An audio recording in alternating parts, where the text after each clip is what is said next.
Hello बच्चों, क्या हाल चाल। स्वागत है एक बार फिर से आप सभी का हमारे अपने चैनल सरोज एकेडमी में। ठीक है, लास्ट लेक्चर में बेटा हमने अभी तक रिमाइंडर थ्योरम पढ़ा था। टॉपिक कौन सा है बेटा? चैप्टर 1 है, पॉलिनोमियल। ठीक है, एक्सरसाइज 1 कंप्लीट हो गया था। एक्सरसाइज 1 कंप्लीट करके जस्ट हम रिमाइंडर थ्योरम कंप्लीट करके अभी उसके एग्जाम्पल्स करने वाले हैं। ठीक है, जैसे एग्जाम्पल कंप्लीट होगा उसके बाद हम लोग पढ़ेंगे एक्सरसाइज 1.2 प्रश्नावली 1.2। ठीक है, चलिए आगे बढ़ते हैं थोड़ा सा।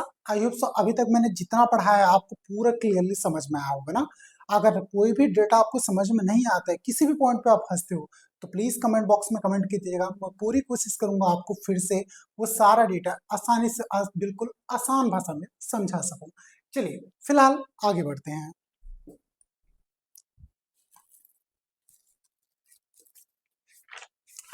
चलो यार, कहाँ पहुंचे थे? इसके एग्जाम्पल लगाते हैं। ठीक है, लास्ट लेक्चर में मैंने ट्राई दिस के क्वेश्चन करवाए थे, करके देखे हैं ना। एग्जाम्पल लगाते हैं। अब तो सब कुछ आसान ही है, आपको अभी तक सब कुछ समझ में आ भी गया होगा। चलिए एग्जाम्पल नंबर 9 इसको देख लीजिएगा आप लोग। मैं क्वेश्चन लिख दे रहा हूं। Example 9, okay. उदाहरण नंबर 9 ना, भाज्य दिया आपको पी एक्स। ठीक है, भाज्य क्या दिया बेटा? P of x is equal to कितना दिया है? 3x to the power 4। ठीक है, minus x cube plus 30x-1 plus 30x-1। Okay, को निम्नलिखित से भाग करने पर शेषफल ज्ञात कीजिए। को निम्न से भाग करने पर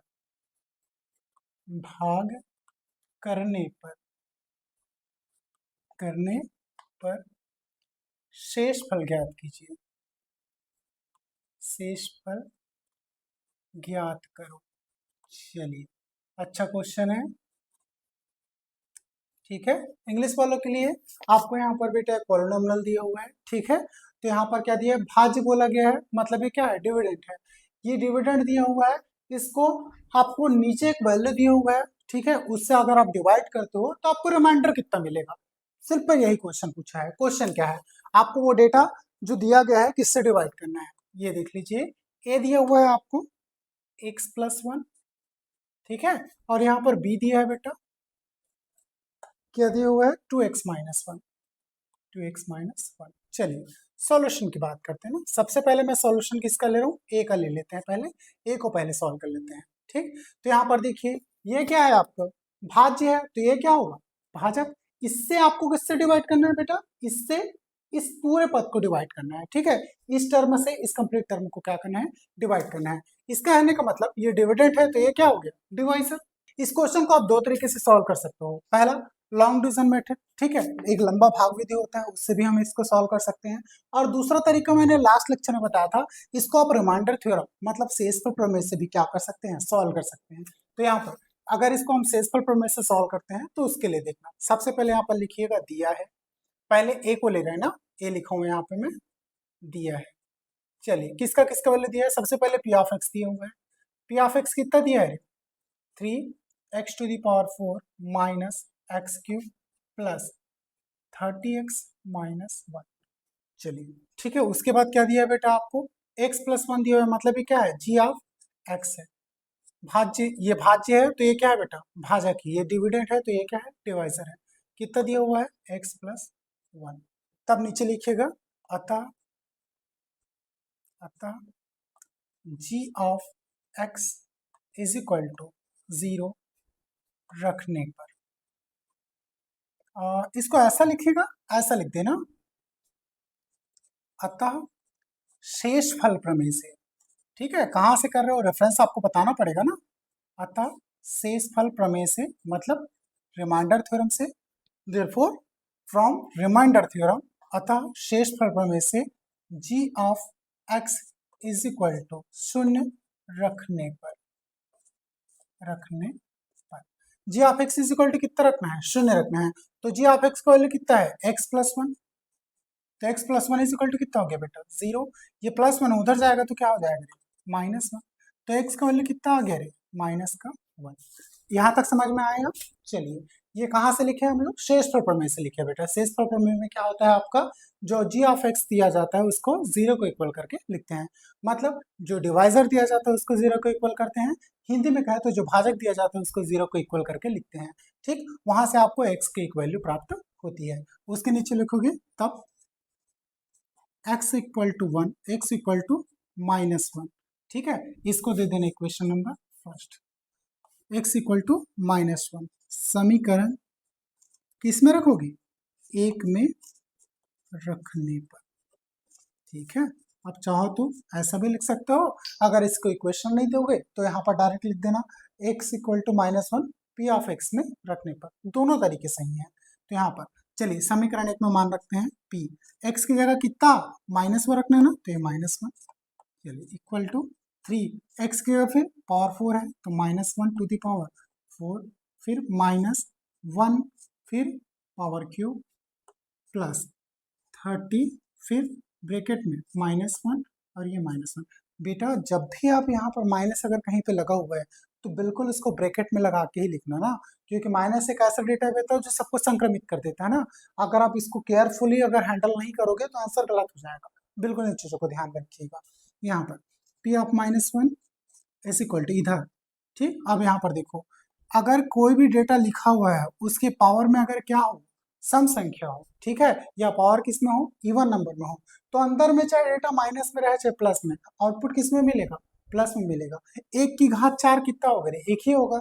ठीक, तो 3 इंटू 1 कितना हो गया बेटा? 3। ओके, चलिए अंदर में अगर कोई डेटा लिखा हो, जो भी लिखा हो, पावर किस में हो बेटा? अगर ऑड नंबर में हो तो हमेशा जो डेटा मिलेगा वो किस में मिलेगा बेटा? चिन्ह जैसा रहेगा वैसा ही मिलेगा। अगर प्लस में है तो प्लस में मिलेगा, माइनस में है तो किस में मिलेगा? माइनस में मिलेगा। और अगर अंदर में डेटा चाहे माइनस में हो चाहे प्लस में, अगर पावर इवन नंबर में है, सम संख्या में है, तो हमेशा जो आउटपुट मिलेगा वो किस में मिलेगा? पॉजिटिव मिलेगा। लेकिन अगर पावर किस में हो बेटा? विषम संख्या में हो, मतलब कहने का मतलब ऑड नंबर में हो, तो अंदर में डेटा अगर माइनस में लिखा है तो माइनस में मिलेगा आउटपुट, प्लस में लिखा है तो प्लस में मिलेगा आउटपुट। बिल्कुल इन चीजों को याद रखिएगा ना। तो यहाँ पर माइनस, उसके बाद -1 का क्यूब है, पावर कौन सा है?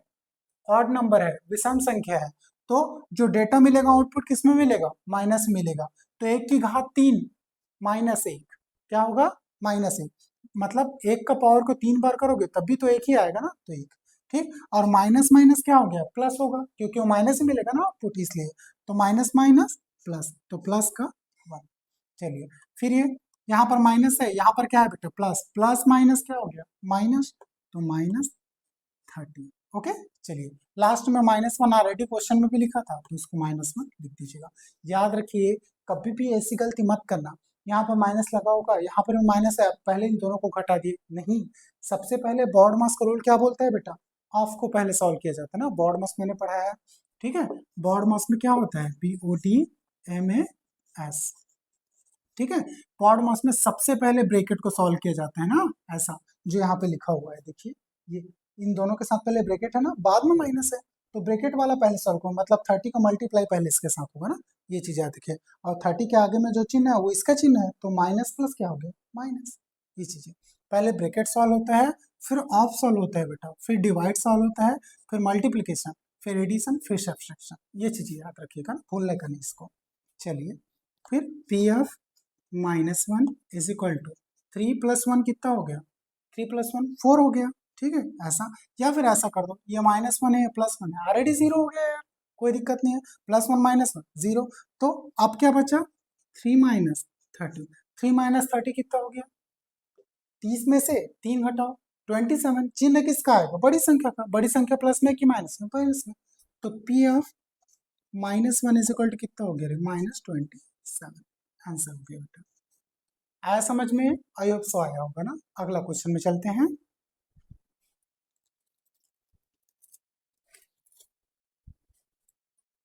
चलिए बेटा दूसरा करें, दूसरा देख लो ना, यहाँ पे मैं लिख देता हूँ BF, क्वेश्चन क्या है रे? 2x - 1 ना, 2x - 1। ठीक है, इसके लिए भी अगर सॉल्व करते हैं सेम प्रोसीजर फॉलो कीजिएगा। सॉल्यूशन सबसे पहले दिया है, ठीक है,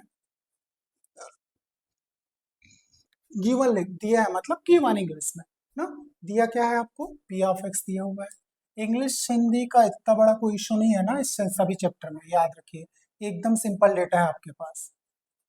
ठीक है, सॉल्व तो यार इंग्लिश में भी वैसे होगा, हिंदी में भी वैसे होगा, है ना। हल्का फुल्का जो अंतर आता है बेटा वो बस वर्डिंग में है। ठीक है, सॉल्यूशन दोनों में सेम ही आएगा। ठीक है, बस यहाँ पर दिया है कि जगह गिवन रखोगे, जहाँ इसलिए अतः लिखते हैं वहां पे आपको देयरफॉर शो दैट लिखोगे, ये इस्तेमाल होता है और कुछ नहीं है। यहाँ पर जी ऑफ एक्स कितना है, 2x-1, तो यहाँ पर लिखोगे अतः शेषफल प्रमेय से, या फिर तब लिख देना जो भी है, शेषफल प्रमेय से, तब लिखो, ज्यादा अच्छा वर्ड तब होगा ना, तब शेषफल प्रमेय से क्या होता है बेटा, G of x is equal to 0 रखने पर। ओके, चलिए जी ऑफ एक्स का मान आपको क्या रखना है, 0 रखना है। कहाँ से, शेषफल प्रमेय से, फ्रॉम रिमाइंडर थ्योरम ना, G of x is equal to 0। ठीक, put from remainder theorem G of x is equal to क्या, 0, बस यही लिखना है। तो G of x is equal to आपको 0 रखना है। जी ऑफ एक्स का वैल्यू कितना है, 2x-1 इज इक्वल टू कितना हो गया, 0। ठीक, ये 2x-1 है, उधर जाएगा तो क्या हो जाएगा बेटा, +1। तो x का वैल्यू कितना आ गया, ये मल्टीप्लाई 2 है, इधर जाएगा तो डिवाइड 2 हो जाएगा, तो 1/2। x का वैल्यू कितना आ गया रे, 1/2। तो यहाँ पर वही लिखोगे, अतः x इक्वल टू 1/2 समीकरण 1 में मान रखने पर, समीकरण 1 इसको दे दीजिएगा ना। चलिए समीकरण 1 का मान रखते हैं, पी ऑफ एक्स है, एक्स का मान कितना है आपके पास, 1/2 is equal to 3 x to the power कितना है बेटा, 1/x टू दी पावर 4 है, तो 1/2 का पावर कितना हो गया, 4 है ना। चलिए minus x to the power 3 है ना, तो 1/2 की पावर 3। चलिए फिर 30, एक्स का पावर इसमें कितना है बेटा, 1/2, मतलब सॉरी 1/2 है, -1। चलिए सॉल्व करें, P of 1/2 is equal to, multiply करो, चलो पावर 4 है, 1 का पावर 4 तो 1 ही होगा, 2 की पावर 4 कितना हो जाएगा, 2 का 4 टाइम्स मल्टीप्लाई, 2 2 जा 4, 4 2 जा 8, 8 2 जा 16, तो कितना आएगा बेटा नीचे में 16। तो यहाँ पर ये 3 है और मल्टी अंदर में क्या आ गया, 1/16, या फिर इसको 3/16 भी लिख सकते हो, दोनों ही एक ही चीज है ना। तो इतना घबराने का नहीं, डायरेक्ट लिख दो इसको। चलिए अगले स्टेप में लिख देंगे, ऐसा कोई इशू नहीं है ना। इसको 1 कितना होगा रे, 2 की पावर 3, 2 की पावर 3 का मतलब 2 का 3 टाइम्स मल्टीप्लाई, 2 दूनी 4, 4 दूनी 8, 2 2 जा 4, 4 2 जा 8, एक ही चीज है। फिर प्लस, अब 30 का इसके साथ करोगे तो 30 इंटू 1, 30/2, ऐसा होगा कि नहीं होगा, मल्टीप्लाई में ना, इसके साथ ऊपर के साथ मल्टीप्लाई में होता है, नीचे साथ तो डिवाइड में होता है, जो सामने संख्या लिखी होती है ना, बस 30/2 -1। चलिए P of 1/2 is equal to, इसको 3/16 लिख दो चलेगा, ठीक है, माइनस इसको 1/8 लिख दो चलेगा, प्लस 30/2 को डायरेक्ट डिवाइड कर दो, कितना हो गया, 2 एकम 2, 1 बचा, 2 पंचे 10, 15 हो गया है, तो 15 -1 चलेगा।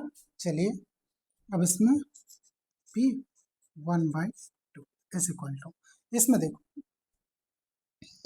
इन दोनों में से कोई ऐसा है क्या जो कॉमन निकल जाए, कुछ निकाल सकते हो, मैं निकाल के दिखा रहा हूँ आपको, देखिए 3/8 इंटू 2 कर सकते हैं इसको, -1/8 प्लस 15 -1 कितना हो गया बेटा, 14। ठीक है, देखो यहाँ भी 1/8 निकल रहा है, यहाँ भी 1/8 बाहर निकल रहा है ना, दोनों में से 1/8 कॉमन निकालिए, थोड़ा आसान कर रहे हैं ना, इस वजह से निकाल रहा है और कोई इशू नहीं है। 1/8 मैंने यहाँ से कॉमन निकाल दिया, अंदर में क्या बचा बेटा, यहाँ पे 3/2 माइनस यहाँ पे 1/8 निकल गया तो 1 बचा होगा, कुछ नहीं बचा ना, 1 बचा होगा, 1/8 निकला तो क्या बचा यहाँ पर 1, जहाँ पे सारी चीजें बाहर हो जाती है वहाँ पे 1 बचता है ना, याद रखिए, लेकिन माइनस होता है तो वहाँ पे 0 बचता है, लेकिन अगर कॉमन निकालोगे तो हमेशा क्या बचेगा, 1 बचेगा, प्लस 14, 14 तो बाहर में है, कॉमन तो इन दोनों से निकालो ना, इससे तो नहीं निकालो, इस वजह से वो बाहर है। चलिए उसके बाद P of 1/2 is equal to 1/8। यहाँ पर देखिए 2 1 2, ठीक है, 2 1 का 2, तिर्यक गुणन बोलते हैं ना इसको, क्रॉस मल्टीप्लाई करें, 3 माइनस 2, उसके बाद 2 1 2, नीचे का एज इट इज रहेगा, प्लस 40। Okay, P of 1/2। कई बच्चों के मन में ख्याल आता है सर ये क्रॉस मल्टीप्लाई होकर यहाँ चला गया तो नीचे में 2 और कहाँ से आ गया। क्रॉस मल्टीप्लाई में बेटा साइड में जो संख्या रहती है उसका साथ मल्टीप्लाई होता है और नीचे में एज इट इज वही संख्या आ जाती है, याद रखिएगा। ठीक है, ये छोटी छोटी चीजें ही बेसिक्स होते हैं, बच्चे इसी चीजों में फंस जाते हैं, ये बिल्कुल याद रखिएगा ना। चलिए, अगर ये नीचे थोड़ा शो नहीं हो रहा हो सकता है आपको ना दिखे कैमरा में, ठीक, तो मैं थोड़ा ऊपर लिखने का प्रयास करता हूँ। इसी को थोड़ा ऊपर लिख रहा है ना, ध्यान से देखिएगा। P of 1/2 is equal to, इधर ये बेटा 1/8, ठीक है। 3 माइनस 2 कितना हो जाएगा रे, 3 माइनस 2 1 हो जाएगा, तो 1/2 हो गया यहाँ पे, कितना हो गया 1/2 प्लस ये हो गया 40। P of 1/2 is equal to, अब इन दोनों का डायरेक्ट मल्टीप्लाई हो जाएगा। देखिए यहाँ पर तो गुणा का चिन्ह है ना, पूछ रही है तो मतलब क्या है, मल्टीप्लाई का साइन है, 8 2 डायरेक्ट 16 और 1 1 1 हो गया, तो 1 कितना हो गया 16 प्लस 40। ठीक है, सिंपल है, यहाँ तक आपको समझ में आया सब आ गया होगा। चलिए आगे बढ़ते हैं। फिर P of 1/2 is equal to 1/16 plus 14 है ना, कैसे करोगे, इसका इसके साथ मल्टीप्लाई फिर इससे 1 प्लस करके लिख दोगे। चलिए ये हो जाएगा आपका एक सॉल्व करने का एक बेहतर तरीका ना। तो आप देखिए 16 × 14 ना, 14 छक्के 84, 84 का 4 हासिल आई 8 ना, 14 एकम 14, 14 प्लस 8 22 हो गया, हुआ कि नहीं हुआ, हो गया। चलिए 22, यहाँ पे +1 था पहले से ऑलरेडी, तो +1 कितना हो गया बेटा 225, 224 प्लस 1 225 हुआ, डिवाइडेड बाई नीचे में कितना हो जाएगा 16, 16 से डिवाइड करो, 16 एकम 16, कितना बचा रे 6 बचा, 6 बचा तो कितना हो गया 65, 16 चौके 64, 16 चौके 64, 65 था ना, एक बच गया यहाँ पे, तो 1/16, 14 सहित 1/16, ये है आंसर। चलिए यही हो गया आपका आंसर। तो यहाँ पर पी ऑफ एक्स का वैल्यू कितना आ गया 1/2, P of x 1/2 is equal to कितना हो गया 14 सहित 1/16, ये हो गया आपका बेटा रिमाइंडर। ठीक है, तो यहाँ पर आप लिख सकते हो, यहाँ भी चाहो तो लिख सकते थे, अतः रिमाइंडर ये है, ना चाहो तो नहीं लिखोगे तब भी ये आपका आंसर हो जाएगा। चलिए यहाँ पर लिख देता हूँ मैं, अतः चाहो लिख सकते हो, कोई इशू नहीं है ना, शेषफल इज इक्वल टू कितना हो गया बेटा 14 सहित 1/16, चाहो तो यहाँ भी लिख सकते हो वही चीज। ठीक है, अतः शेषफल इज इक्वल टू कितना हो गया बेटा -27। ठीक, दोनों आपका सही आंसर है, सारा डेटा आपको यहाँ तक आया से समझ में आ गया होगा। चलिए यहाँ तक आप नोट डाउन कर लीजिए, फिर आगे बढ़ते हैं ना। चलिए फटाफट नोट डाउन कर लीजिए, स्क्रीनशॉट ले लीजिए, फिर मिटाता हूँ मैं इसको। आई होप सो आपने स्क्रीनशॉट ले लिया होगा या नोट डाउन कर लिया होगा, मैं एरेज कर दूँ सारा डेटा। चलिए आई होप सो आपको पूरा समझ में भी आया होगा ना, अगर कोई भी डाउट हो तो प्लीज कमेंट बॉक्स में कमेंट करके पूछ लीजिएगा।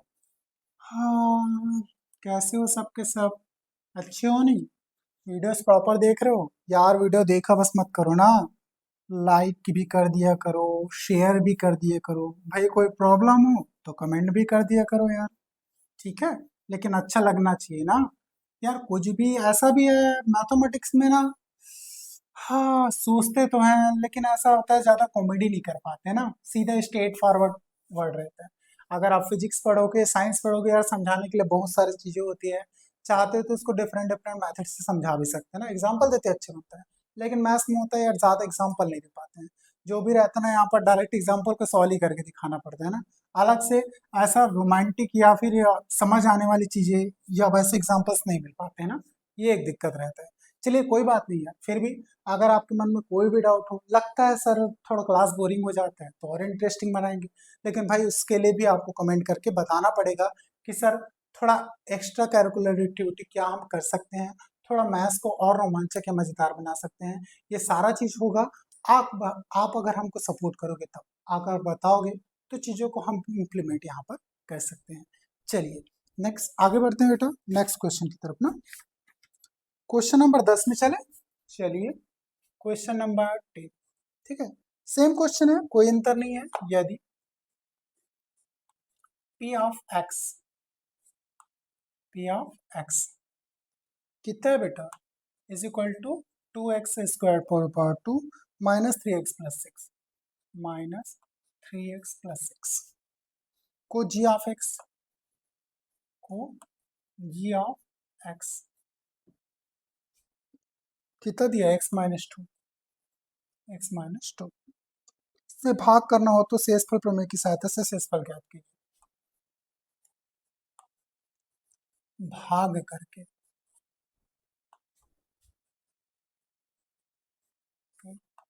सीधी सी बात है, शेषफल ज्ञात करो। किससे ज्ञात करना है शेषफल, शेषफल प्रमेय की सहायता से शेषफल ज्ञात करो। क्वेश्चन तो आपको पूरा पूरा बुक में मिल ही जाएगा ना। सॉल्यूशन की बात करते हैं, ठीक है। किस मेथड से सॉल्व करना है, शेषफल प्रमेय की सहायता से, फ्रॉम रिमाइंडर थ्योरम। चलिए क्वेश्चन में सबसे पहले लिखोगे, दिया है, हमेशा ये चीजें लिखना है ना, गिवन तो आप लिखोगे ही लिखोगे। दिया है क्या है बेटा, P of x is equal to कितना दिया है, 2x⁻² माइनस 3x प्लस कितना हो गया बेटा 6, और G of x is equal to कितना दिया हुआ है,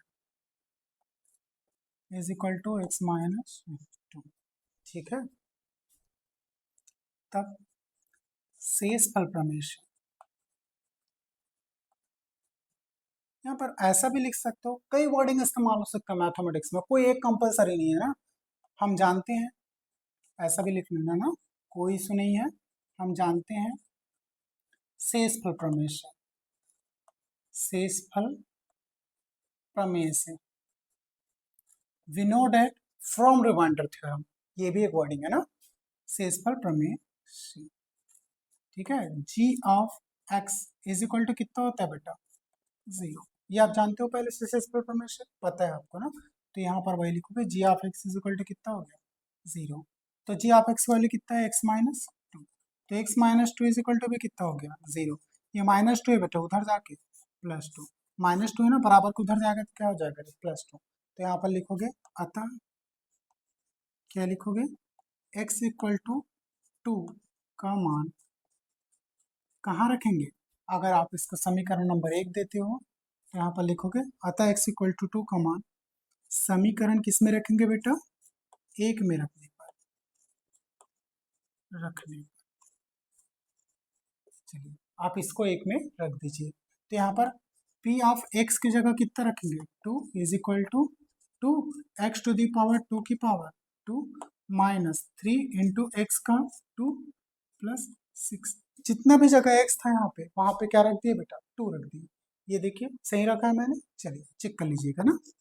p of 2 is equal to 2 और 2 का पावर 2, मतलब 2 का 2 पर मल्टीप्लाई, 2 दूनी 4, तो 2 इंटू 4 माइनस 3 इंटू 2 6 हो गया, 3 दूनी 6 प्लस 6, ठीक है। तो p of 2 is equal to 4 दूनी 8, ये माइनस 6 है प्लस 6 है, 0 हो गया बेटा।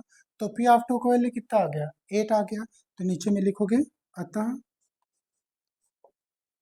ये यहाँ भी अतः वर्ड इस्तेमाल किया हो तो इसकी जगह तब कर लेना ना, तब x इक्वल टू 2 का मान समीकरण 1 में रखने पर, अतः शेषफल क्या हो जाएगा आपका, अतः शेषफल इज इक्वल टू 8, ये हो गया आपका आंसर। चलिए हो गया कंप्लीट, बस सिंपल था ना। आगे बढ़ते हैं नेक्स्ट क्वेश्चन की तरफ। क्वेश्चन इंग्लिश में बोल रहा हूँ, इंग्लिश में सिंपल क्वेश्चन में क्या दिया हुआ है, आपको एक पॉलिनॉमियल दिया हुआ है, एफ एक्स को किससे डिवाइड करने के लिए बोला गया है, x² - 4 से। अगर आप डिवाइड करते हो तो आपको जो रिमाइंडर मिलेगा वो कितना मिलेगा बेटा, 5x + 6 ना। उसके बाद बोला है, कंडीशन दिया हुआ है, यदि व्हेन, जब सेम पॉलिनॉमियल को, मतलब सेम बहुपद को, सेम एफ एक्स को आप x - 2 से डिवाइड करते हो तो आपको रिमाइंडर क्या मिलेगा। सिंपल ये क्वेश्चन पूछा है ना, और कुछ नहीं है। चलिए सोल्यूशन की बात करते हैं, ठीक है। आपको एक बहुपद दिया हुआ है एफ एक्स, ठीक है। एफ एक्स को किससे डिवाइड करना है आपको, x - 4 से। तो यहाँ पर लिखोगे, दिया है, दिया है, भाज्य एफ एक्स व एफ एक्स को ऐसा लिख देना, भाज्य एफ एक्स को x² - 4 एक्स स्क्वायर माइनस 4 वो एक्स माइनस 2 से भाग दिया जाता है, भाग दिया जाता है, दिया जाता है, जाता है, जाता है। तब एक्स स्क्वायर माइनस 4 से भाग देने पर, भाग देने पर, देने पर शेषफल कितना मिलता है आपको? शेषफल क्या प्राप्त होता है? 5x प्लस 6, 5x प्लस 6 मिलता है, मिलता है। तब हम जानते हैं, क्या लिखोगे? हम जानते हैं, ठीक है, वी नो दैट। क्या जानते हो आप? डायरेक्ट लिख लेना, भाज्य इज इक्वल टू, भाज्य बराबर भाजक इंटू भागफल।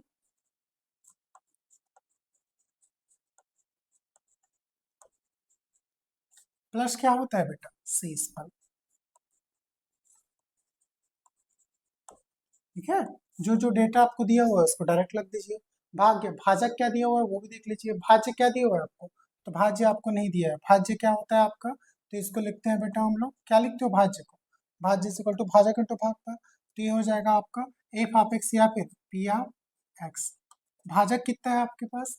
दिया है भाजक, जी ऑफ एक्स दिया है, किससे डिवाइड करना है? एक्स स्क्वायर माइनस 4 से, एक्स स्क्वायर माइनस 4 इंटू भागफल दिया है, नहीं दिया है तो इसको लिख दो क्यू ऑफ एक्स, ठीक है, प्लस शेषफल आपको दिया है 5x प्लस 6,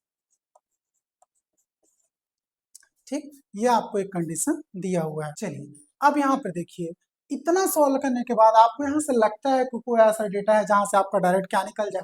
शेषफल निकल जाए ना। तो बिल्कुल मैं आपको बता देता हूँ, अगर आपके पास भाज्य और भाजक दोनों हो, ठीक है, तो आप किसी भी क्वेश्चन को आसानी से सॉल्व करके क्या निकाल सकते हो? शेषफल निकाल सकते हो ना। यहाँ पे एक्स दिख रहा है, यहाँ भी एक्स दिख रहा है, यहाँ भी एक्स दिख रहा है, यहाँ भी एक्स दिख रहा है।